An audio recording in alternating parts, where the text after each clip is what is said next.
Hello everyone, I'm Francesco Ferraro, I'm the bass player from Orden Ogan and Vexillum.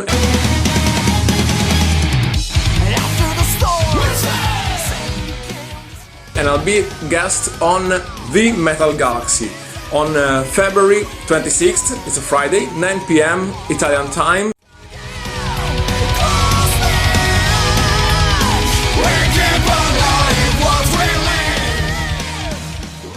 So, let's just hang out a little bit, let's have a nice chat, let's have a nice evening.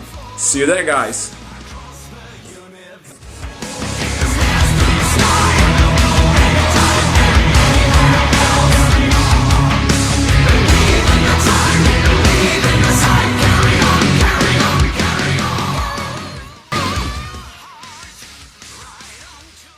Today are going to meet with Francesco, and he's not in one, but two bands, and we are going to talk about M.E.T.A.L and Vexillum.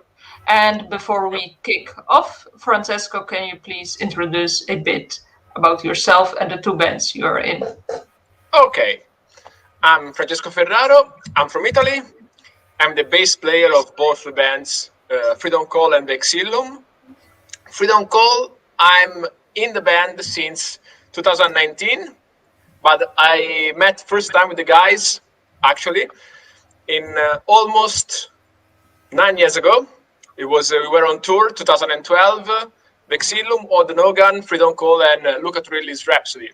And then we met with the guys, and then we always have been like friends and like family and everything. We have been in tour together more and more times. We were often cooperating, collaborating, and I think M.E.T.A.L doesn't need much more like introductions. They are the happy metal for excellence.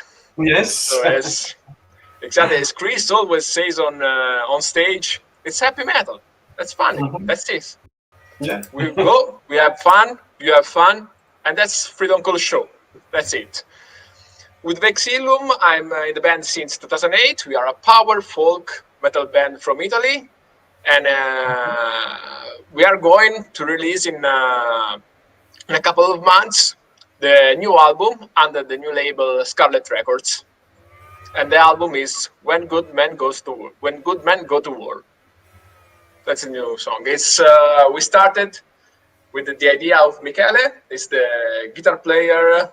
And he's the founder, and we started with an idea of being like he's always founded. He always loved the Irish, Celtic, and Scottish culture. So we were always wearing kilts and everything, like as a symbol of a clan. We were all together like a family, like a clan, and everything. And it stays. Still now we have some changing on the styles, but it stays for the idea. Good stuff. Good stuff. Good stuff.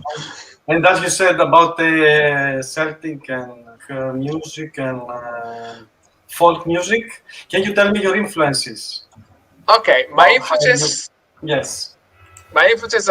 Actually, I started with the metal, with the power metal. The first band I've heard about of metal was.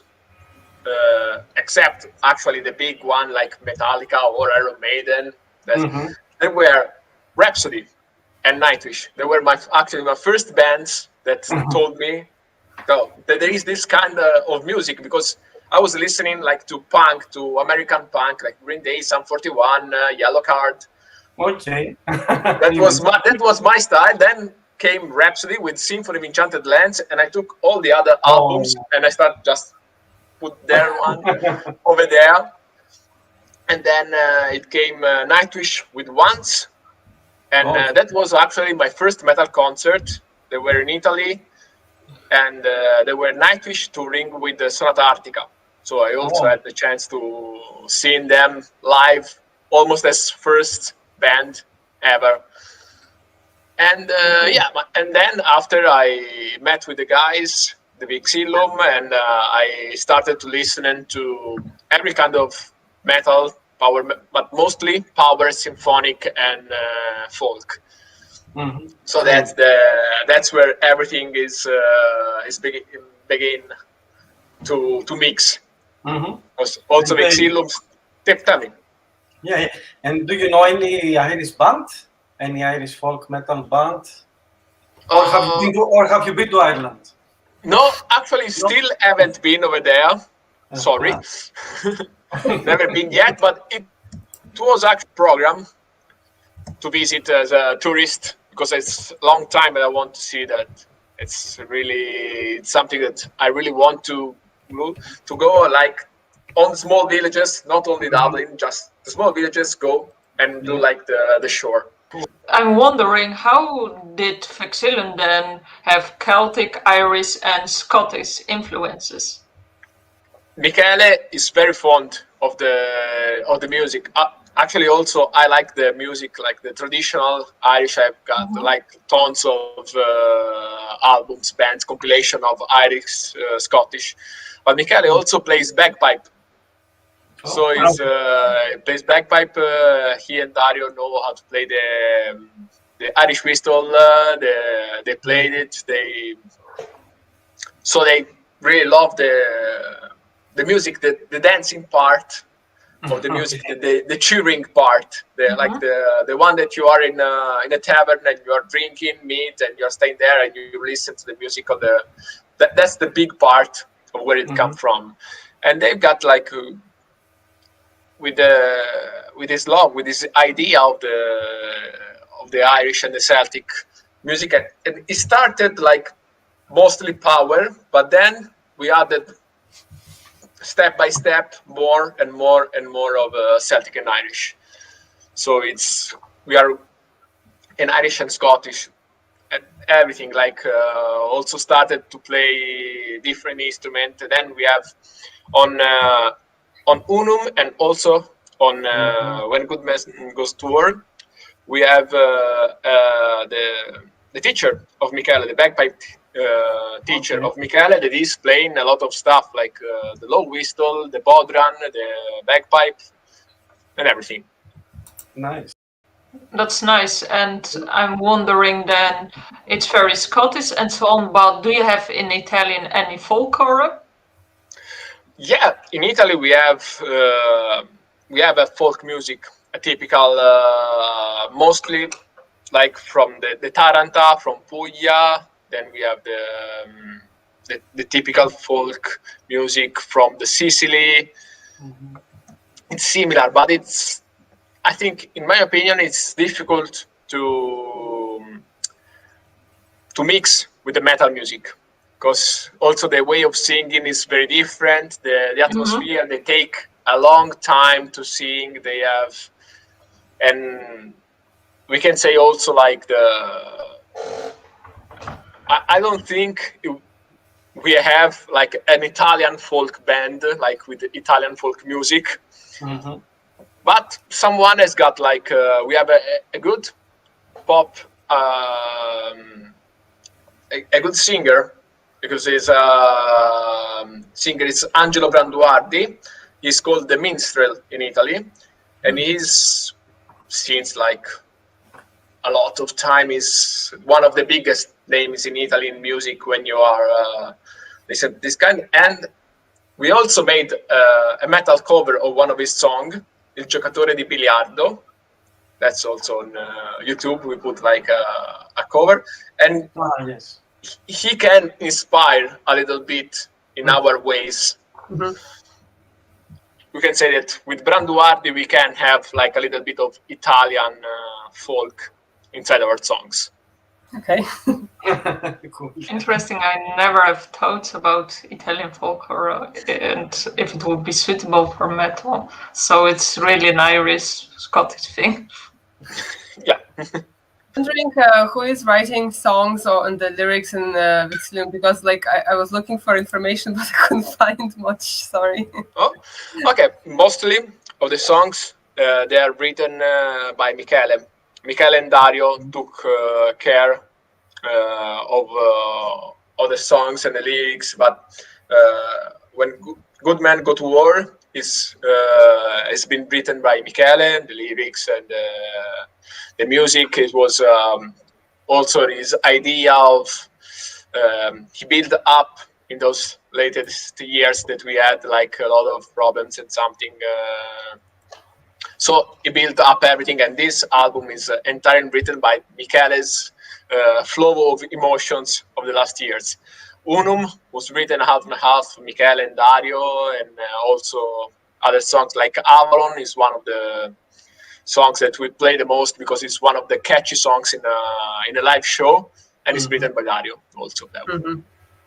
And is there like a theme behind this new album when Men Goes to War?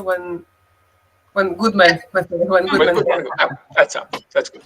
Actually, yes. Usually, except for Unum, that was a concept album with a story, with the characters and everything. We have just always the theme. There is like people gathering and telling stories. Like the first one, the Wandering Notes, was people gathering in a tavern, in an inn, and they were speaking inside and outside, and then they. You can hear the caravan taken away from the inn. Then we have the bivouac.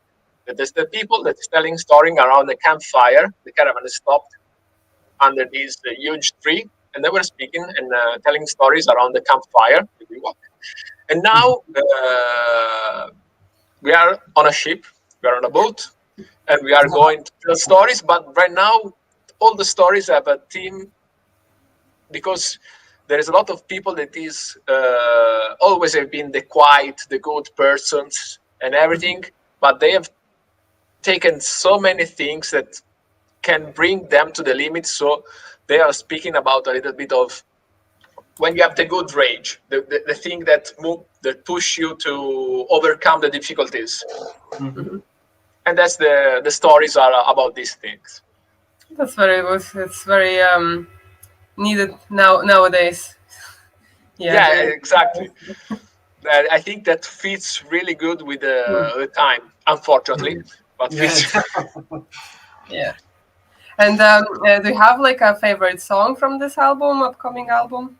From the new album, actually, it's difficult, but yeah, I will choose.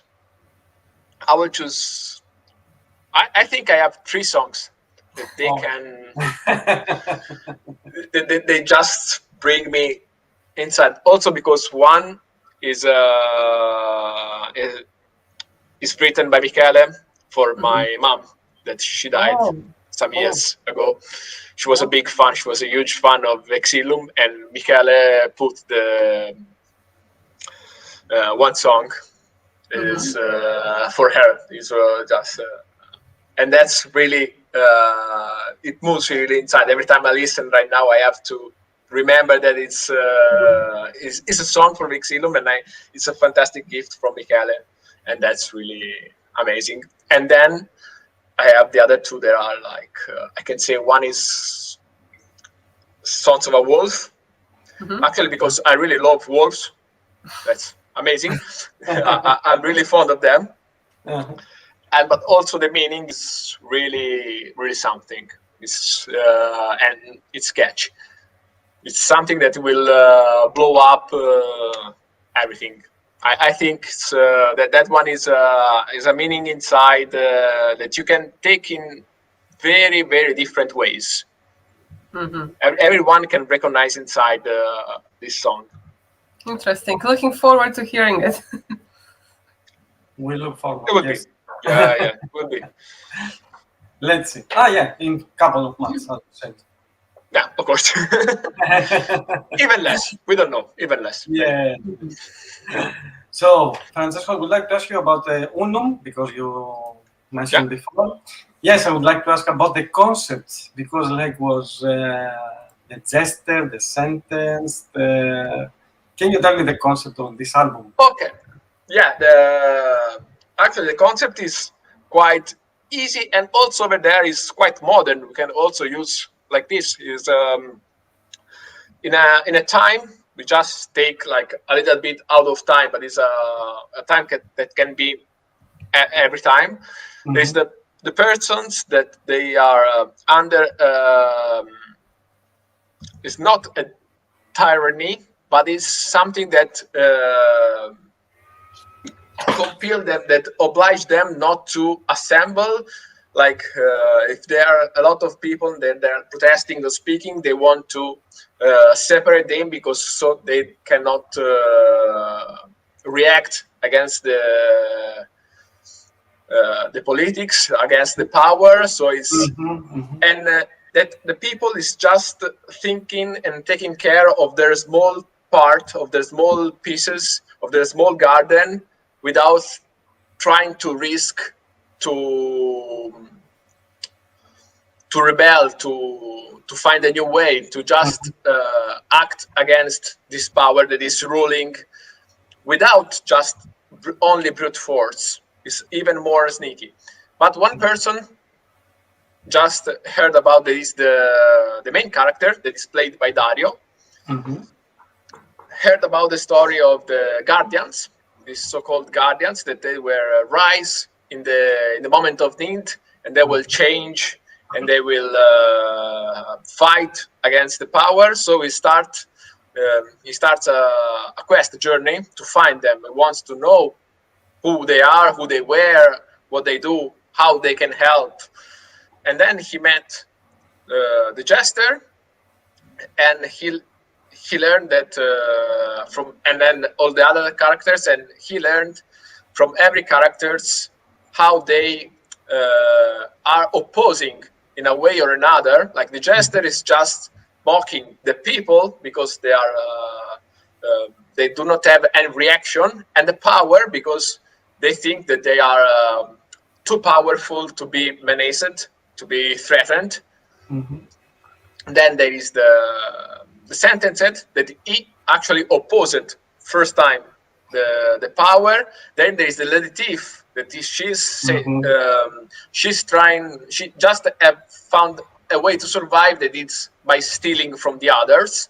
And then there is the hermit that he just says, "You do whatever you want. I stay here with my books. Go there. I stay here."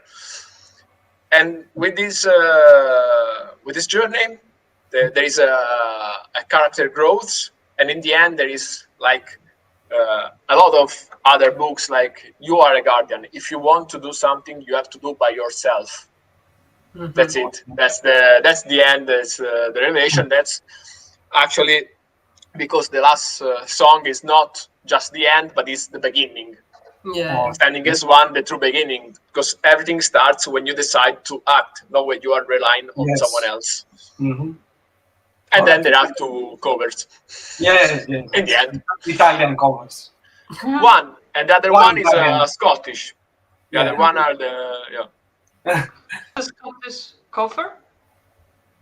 The cover is one is Runaways.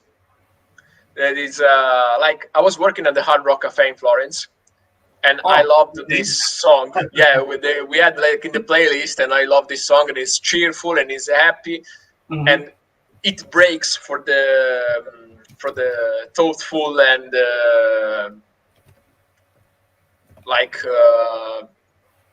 deep meaning of the Unum. So it just break out. So that's it. And it was fun because we are also a party band. We like to jump on stage. We like to smile. We like to entertain. So we don't want just to. We want to say something with the songs, but we don't want to be like the overthinking, the person that's just thinking.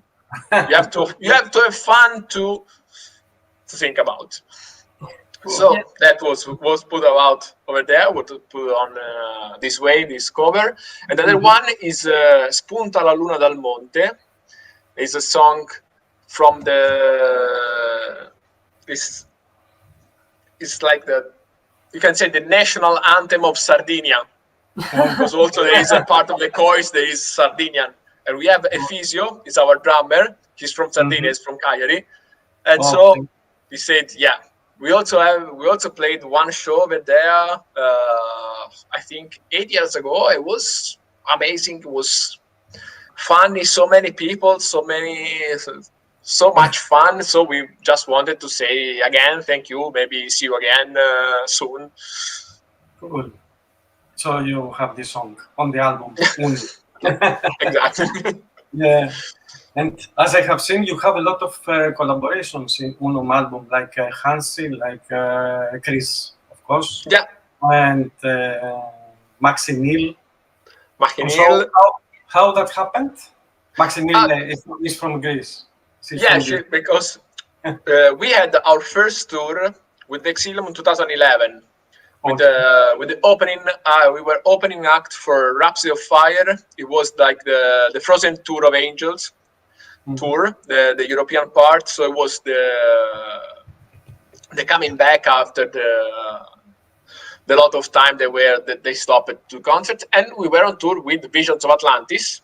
And M.E.T.A.L was the singer of Visions of Atlantis. Yes.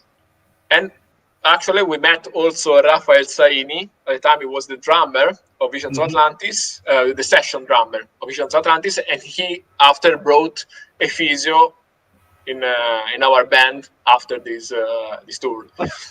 So Maki, we also had like as a guest in the Bivouac because we kept friends, so we kept contact. We are friends.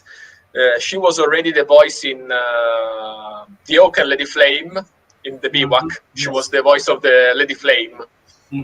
So she came back for both the albums over there. With Chris, as I told you, we were friends, so we just said, yeah, actually, we don't go, but we said, hey, we have this, yeah. I mean, I like it. And also with the Hansi, we asked because we are fan. Everyone of us is fan of Blind Guardian. Michael is really huge fan of Blind Guardian. And he said, I have this idea for this character should be Hansi because of the voice, because of the power, the feeling that the voice gives. And then he said yes. Okay. we got the email we wrote. It was really nice because he says, yeah, don't worry, guys. Let me listen. Of course, he wanted to listen before and everything. But yeah, of course, I like it. I don't see why not. And then also we have Mark Bolt. Yeah. More or less the same. Yeah, it was a different. We wanted a little more rock voice. So for the Hermit, that he should be like, as a Hermit, he should be like a little bit more out of the context of that one. Yeah, and of course you had also Fabio Lione, but not this album. Fabio Lione was in the first one. The Wandering. In the Wandering Notes. Yeah, in the Traveler, we had Fabio Lione as a guest because, we are from the same area. He's from Pisa. And in a way or another, we also crossed it many times. Also, when he was in Visions of Atlantis, and Michele was helping driving with Visions of Atlantis, Vision Divine. Sorry. Okay. And all world. And then he just came out through our studio, and when we were recording the Wandering Notes, and he said, here I would like to do like if you do like this, if you do like that, it should be good, and like suggesting everything because he's so passionate, he's so nice guy, he's really into every person he met. So that's really amazing of him. And then we kind of took the courage, and we were quite young, so he said, "But would you like to guess?" Yeah, I would love it. Come here. Yes. Yeah, and think about for me how I can be like excited because the voice of Fabio Lione was my first metal album, Symphony of Enchanted Lands. Yeah. So it was something unbelievable for me at the time. So it's really incredible. And I can't imagine because like I'm a fan of Fabio since 2000, something very early 2000. Yeah. So it sounds amazing. Cool. Great stories, Francesco. Amazing. And there's one more question. Would there be any surprise guest on the new album that you can tell us about? if I answer this one, there should be no surprise, I think. Sure. Okay. Cool. So we are looking So for the new album. There is something different. There is something different from every other album. So I can say this one, but I'm not saying anything. No We will worries. wait. Yes. Great stuff.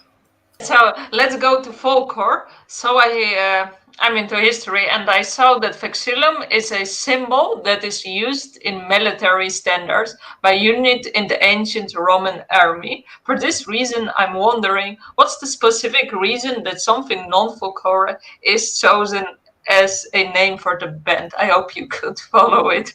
Yes, of course I can answer that one. Vexillum is the Latin name of the war flag. And as I say, yeah, it's a war flag, and it was used like by the Romans and everything to give the signals to, and also when like an army is retreating or is compacting, is a sign, and that's why we use that one. Why M.E.T.A.L wanted to use this, because, as I told you, we wanted to think about ourselves like as a clan, as a family, and that's the symbol. That we are searching together. We are gathering under the Vexillum. So that's the flag is a symbol, and everybody who want to be part of the clan, part of the family, can look around, and when they see the Vexillum, they can gather over there. That's so cool. Yeah. And also, we used also in one of the song of the Wandering Notes. It was like Shadow Vexillum Part 2. It was slowly together we gather. Under the sign, slowly together we gather. It was part of the lyrics. So Cool. we really, as I told you, we really think about the lyrics also to say something. It really makes sense. You can bring it back indeed with the folklore, with the storytelling and fire and so on. It's interesting. Francesco, you mentioned about performing in the skirt. Yeah. In the kilt, yeah. Sorry. No problem. It's the same. So, it's actually a skirt. But, do you feel like more free when you're in the kilt, or how do you compare? Actually, I like it very much. For me, it's really amazing. And also, like my brother, when he got married, he asked me to be the best man, and he asked me to be on kilt. So I had to fly and to Edinburgh and both full kilt suit, and then fly back with my suit. Yeah, actually, Right, from the original place. Yeah, of course. You have to. If you have to do it for a certain reason, you have to respect some traditions. So to do it right. Yeah, you do it right. Of course. You're totally Italian walking in a skirt? Kilt. Kilt? Kilt? Yeah. Actually, I also go out like sometimes in the evening when pubs were open. When we used to go out, I used to go out sometimes in kilt. And I go.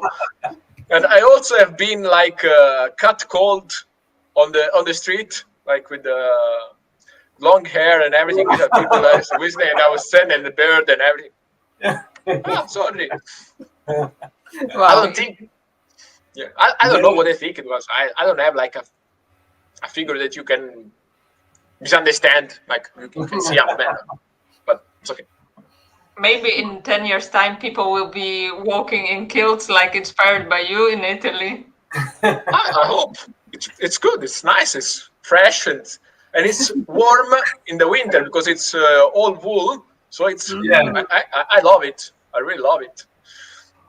We have in Italy, I think also over there, but we have a lot of Irish and folk fest, like in summer and in spring, like this huge fest is called Monte Celtic Festival. It's in the middle of between mountains and everything. There is this valley, and it's full of people wearing kilts, wearing traditional, wearing cosplays, wearing LARP, wearing everything they wanted, and it's fun. There is a lot of people actually in Italy that they love the kilts. And surprising, I would never guess that.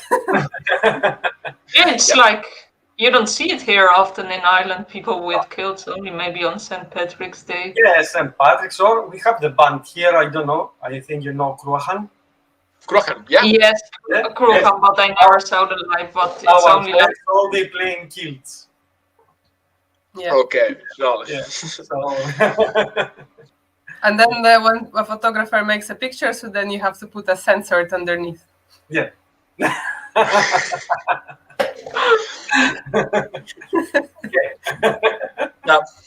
Yeah, actually, we had a lot of suggestions after during the first tour of not going on how to go like with the foot on the monitor when we have the tall stages to not be taken like the upskirt peak. Unfortunately, you can still find some upskirts peak on the web. Yeah. It's not nice. I don't think so. Cool. So let's move on to the next band. Okay. Can you tell us how it happened that you actually joined the Freedom Call? You said that you were friends for a long time, but how did that actually happen that you start playing with them? It happened that Chris was doing his solo show. He was playing in Italy, the gigs in Italy. He was in Florence, and he said, "Hey, Francesco, guys of the Vexillum, everyone, come at the show. Come to the show. We will have a beer. We will have a chat." Then we're all together before the show, chatting, drinking, everything. And he said, "Yeah, guys, I'm still searching. Unfortunately, Ilka and Rami left the band, left the project, and so I'm searching for a bass player for Freedom Call. If you think about something," and I was just like, but I was actually joking because I said, "Yeah, if I was good enough to play with Freedom Call, he would have asked me, would have said." So I was just joking. Hey, there is still me. And he was just like, "Are you serious?" Hey, yes. We will have. Let's speak about it in 10 minutes, and then after it started like this, like for nothing, for just being friends, being drinking and speaking together, and that's it. And it's amazing. It's like I feel every time I'm with them, like I'm playing with them, like since a lot of time. For me, that was a chemistry. Yeah, that was we found. I think, at least for me, we found a good chemistry on stage immediately. It was, and I've been taking active part of the band since the beginning. So, in what way have you taken active part in the band? In everything, like in the first, during the promotion also of M.E.T.A.L, Chris, every time there was like we did the unboxing video. It was me and Chris, or Chris had. I was in Germany, but we had rehearsing. Chris had like an interview, and he said, "Francesco, come along, so you can answer some questions you too." And also like we had some Italian interview, and Chris said, "You can do it. You can take it. That's yours." And then also they asked me to design. I don't know if you have seen in the Digipack edition, in the special edition, there is the Ace of the Unicorn. Okay. I'll just take it. Yes, take it. This one. Cool. Yes. Wow, cool. We have a song, The Ace of the Unicorn, that Chris wrote to help everyone.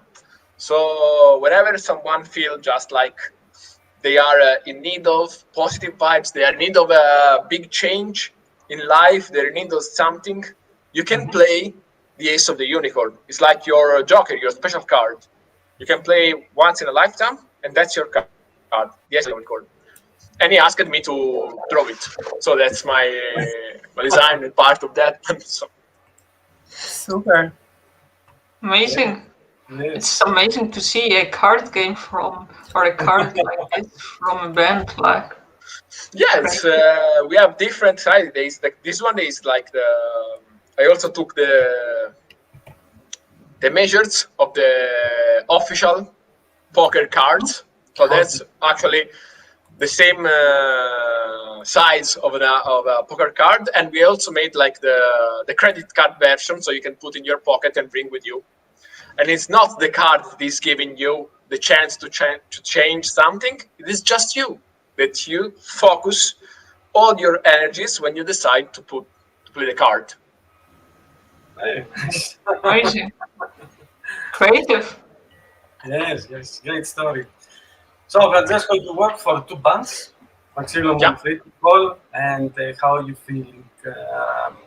Do you have now? Okay, you have time because of the situation. Yeah, right now I can have kind of time. Yes. But except these 2 bands, you have other projects in line?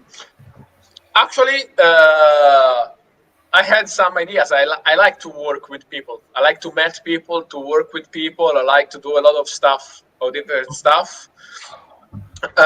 Still, there is nothing sure there, but every day I'm chatting like cooperation with. I did a collaboration cover with one of my friend NDK from Skeleton. It's another Italian power metal band. And we made we are both into anime, Japanese anime and Japanese mangas. So we made a cover of a song of Kimetsu no Yaiba, Demon Slayer, it's called in the West. And he has friends, so it was the first time that I collaborated with a Japanese musician and a Korean musician. So we were in 4 recording, and then we did like this, and it's funny. So maybe I cannot say that we cannot work together again. Maybe covers or maybe some other projects. That should be nice. Japanese metal. Yeah, I love it. I don't know. The baby metal is Japanese or Chinese? Yeah, baby metal are Japanese. Japanese. Baby metal are Japanese. Yeah. Very strange. I don't know. Very particular. Yeah, but it's everything that comes new is they try to explore everything, so they just don't feel any restraint. Let's say I would like to see them live. Yeah, of course. Yeah. Now it's difficult, but yeah. Now it's very difficult. Now it's more difficult. Yeah. And also there's a lot of other people that I would like to cooperate, collaborate, and everything. But for now, that's just that one. I'm recording the bass for, but as a guest for another album. But still, is nothing to be said. But this is I'm a guest just on an album, so I can say this one. Yes, so I have some other cooperation and collaboration, so I can answer this way. Okay, cool. And when are we gonna know about it? Yes. I mean, when it goes official? That's a good question. Yeah. I would love to see.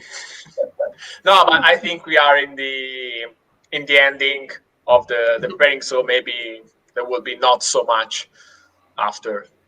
Not so time to wait to this one, but it was nice also because for me it was the first time to work without knowing personally someone. Interesting. Amazing. Intriguing. Yeah, we are intrigued, awaiting to be posted online. We throw it in the group and you'll see. Right? I'm a man of mystery. Yes. Good. Yeah, that's we cannot say maybe some other. I'm making a lot of friends. Like being a musician, that one part that I love is that you met people more times and people that gave you the energy and the ideas to work on new stuff, and it's fun. It's lovely. Yeah. Let's talk, Francesco, about the newest album. of Freedom Call. I'm wondering, did your background experience make the album different from the previous Freedom Call albums? Okay, actually, not so much. Not because I wasn't given, because I was just I entered like in the run, like when you jump on a bus that is already going. Yeah. So Okay. exactly, that was there, and I just it was the work was already almost complete, so there was like no big thing to change because everything was sound perfect already. So there was just like nothing that I couldn't say, because when I heard them, I say, and they say like we were thinking that one was the part that was everything, and then I say yes, it sounds perfect. Okay, okay, that was. I'm not making anything, so that's perfect how it is.